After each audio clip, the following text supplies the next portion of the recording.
Robert, what do you think about Ryan Garcia? And he's trying to clear up his name, and he did no wrongdoing in the Austrian case. What do you think is going on with him, just from the outside looking in? I know for a fact that he could be in a position right now where he took something or they gave him something that he wasn't aware of. Because in this sport, fighters trust their team. They trust their trainers. They trust their conditioning coach. They trust their nutritionist. Eat, drink, take whatever they give them. He tested positive, but I could believe, that he wasn't aware of what he was taking, because fighters do that. I've said it many times.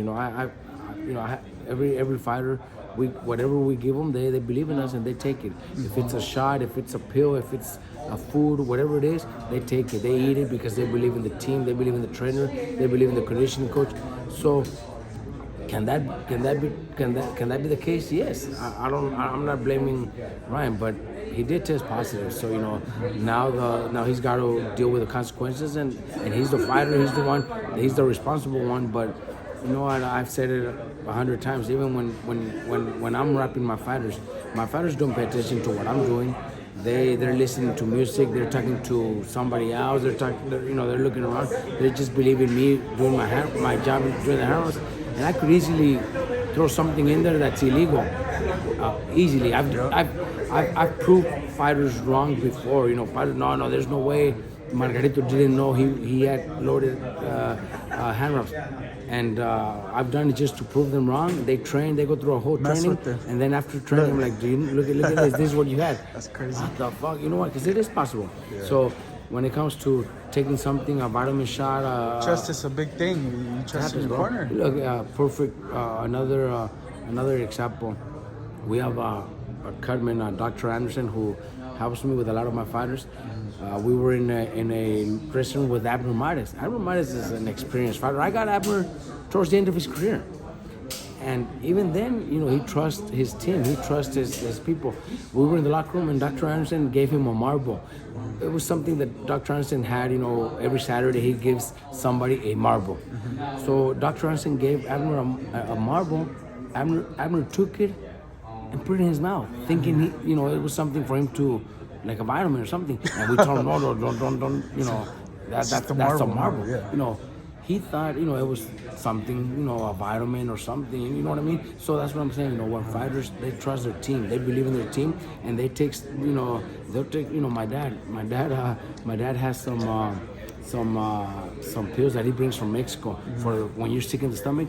You take one pill and it fucking stops the diarrhea like in hours. Like you won't have that problem anymore. But I told my dad, but we don't know what's in there. We can't give it to the fighters because we don't know what's in there. Oh, they're good. It's just medicine from, but it's medicine from Mexico that we really don't know. Yeah, there's a lot of stuff in that. Exactly. So fighters do that. Everything's over the counter. Fighters do take vitamins, pills, medicine from the tia, the mom, the abuela, from Mexico. It happens. It's remedies from like 40 years ago. It's fucking true, bro. Yeah. So that's definitely gonna keep Ryan out of the Vergil Ortiz fight, or? I think that's just, Ryan. I think he's got to deal with this situation first. Do I think Ryan is just playing around? No, I think Ryan's for real. I think Ryan will fight. For real about Vergil? I think he would too. Ryan will fight Vergil. He's fighting everybody. Man. He's doing something that very few fighters do nowadays. A lot of fighters pick their opponents. Oh, this is the only person I want to fight, and wherever I make the most money, and wherever I make the most money in the gate. But then you fight guys that nobody knows, that nobody cares about. Ryan is fighting. He's picking the fights that are. That the people want to see. Yeah. The people want to see. So I think Ryan will fight him, but I don't think he will for this one because I think he has to deal with his situation first. Yeah, update on Vergil. Tim Tszyu pulled out. Apparently the doctor didn't clear him with the fresh cut from the Fedora fight. What's going on with Vergil? He's in the gym. He's training. He's training every day. He's been in camp for a couple weeks already. As soon as we know who it is, they've mentioned a few names, but we don't really know exactly what's going to happen with which one it'll be. As soon as we know, obviously they'll make an announcement. But it looks like he's still going to be in the So card. August 3 still good Correct. for him. That's what it seems like. Yeah.